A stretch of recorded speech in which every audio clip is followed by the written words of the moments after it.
believe it. You and I have been doing this a long time, right? I mean, I'm so aged, I'm so jaded about this business already, and podcasts have been around for 5 minutes. I mean, the truth is, though, we're in the baby infancy stage of podcasting. You can forget any radio dollars. Radio is really dead. All that billions of dollars for years people advertised with radio is all coming to podcasting, and it's still coming, and it's going to be more money and more money. She is doing this to totally make money. I mean, what's her other one? Being the Bee or something, or the Bee? I don't know. Just Bee. And don't get me wrong. I mean, you and I make money. Like, I'm not here for my health. I've said that before. I mean, love everybody. I will keep in touch with every listener. Every listener of this podcast, I will keep in touch with you. Trust me, you could DM, you can make comments, but I'm not doing this if the money goes away. Period. The end. There'll be no more episodes. We'll shut down. So my salary is what it is, and I ain't taking less, baby. So there's money to be made. I get it. But I mean, Bethenny's threshold for money is different than the rest of ours. I don't know. But yeah, is it doing well? I don't know. I thought it was doing decent. So I don't really, she's doing both. She's doing I don't know.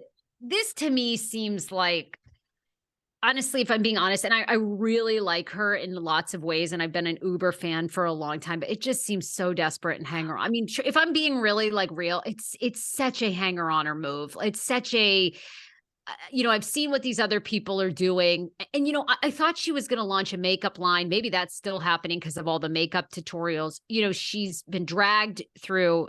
And I have mixed thoughts about that woman that kind of outed her about her trademarks, because who fucking cares, really? I mean, anybody can trademark anything. And if you're good at business, you are trademarking shit. So, and I can't stand these people on TikTok and Instagram that all they do is try to take down celebrities or, influencers. And it's like, hello, go run your own fucking business. If you run a business like you and I do, it's hard. You're navigating different things. You're trying to, some things work, some things don't. P.S. Sometimes you have employees, they work, they don't work. Lots of times, you can have the greatest intention with your employee. They don't like the way you said one thing, then they want to trash you. So I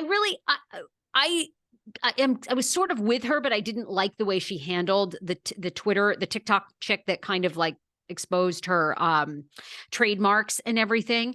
But this just, it's like, to me, I don't know. She wants to be back on TV. And I feel like she's kind of also gotten so negative, like Rinna.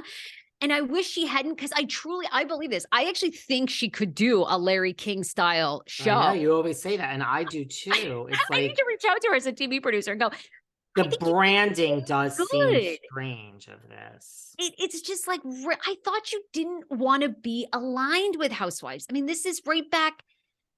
But then again, she's way smarter than I am at business. So maybe she knows something that we don't know. And maybe this is I understand look, it's like, I mean, I do the same thing in a sense that like, okay, like I had Jerry O'Connell on for like, the Real Love Boat. That's why he came here.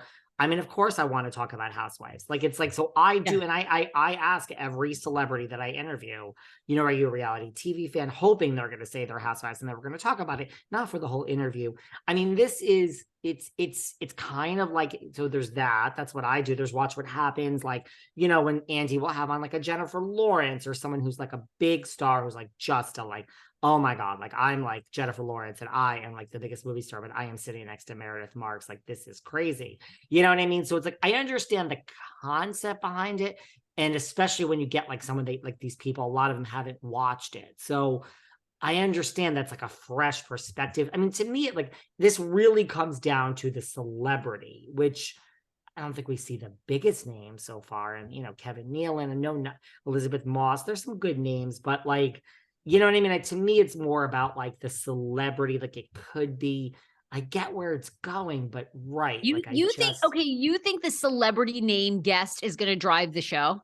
So you think if she can land, maybe. But who's she going to land? Right. I mean, like maybe like Jerry Springer is TV loyal to, I just had him on for a second time this, but you can't have Jerry Springer on every week. I mean, yeah, it's like, I don't know. I understand it, but like, I mean, it's not Bethenny telling production secrets. She's going to be doing I mean, I could tell you the same production secrets. I know how it works. This is my life's work. I was a millionaire matchmaker. Like, I understand how it.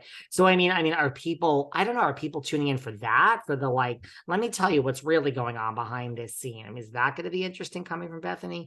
I don't know. To me, it's more like I don't know. Maybe the celebrity isn't driving it, but then what else is this podcast? Like, I mean, I can't believe I'm saying this. I actually see more of a need for that disgusting melon ball.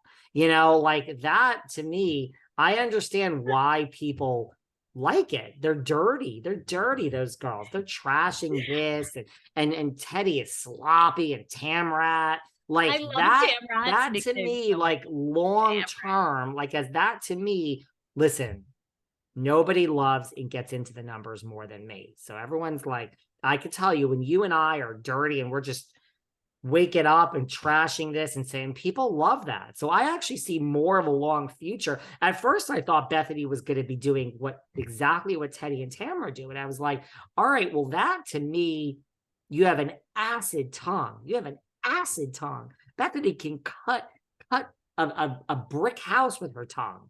I thought she was just going to be watching Beverly Hills with us and watching just what Teddy, that you might steal their business, that you might be better than them at that because your tongue is acid. But then I thought she was just going to rewatch RHONJ from day one. And I was like, ooh, Jill and Luann and all of them must hate you because you're going to be like criticizing. But now it's like you're going to be taking these random scenes and like trying to analyze. I don't know. Do people want that? Listen, I'm not being negative. Guys, slip into my DMs. Slip into our DMs. Do you guys want this? I mean, how many iconic scenes are there? RHOBH dinner party from hell.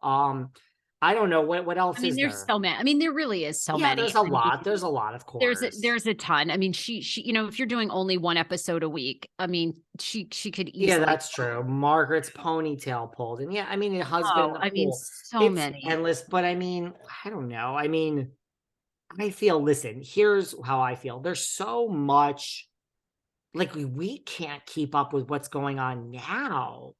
So if you and I came here every week and we said, instead of talking about Lisa Rinna's social media behavior and Real Housewives of Beverly Hills being on pause and the casting rumors and how the current filming of RHOA is going, this whole show, David and Sarah are going to today talk about, from season 1 of Real Housewives, Lisa Vanderpump's Puppygate, or season 8, like I'm jumping all over, but I don't know. Or do people, it's so old, doesn't it? It's past. I mean, I don't know.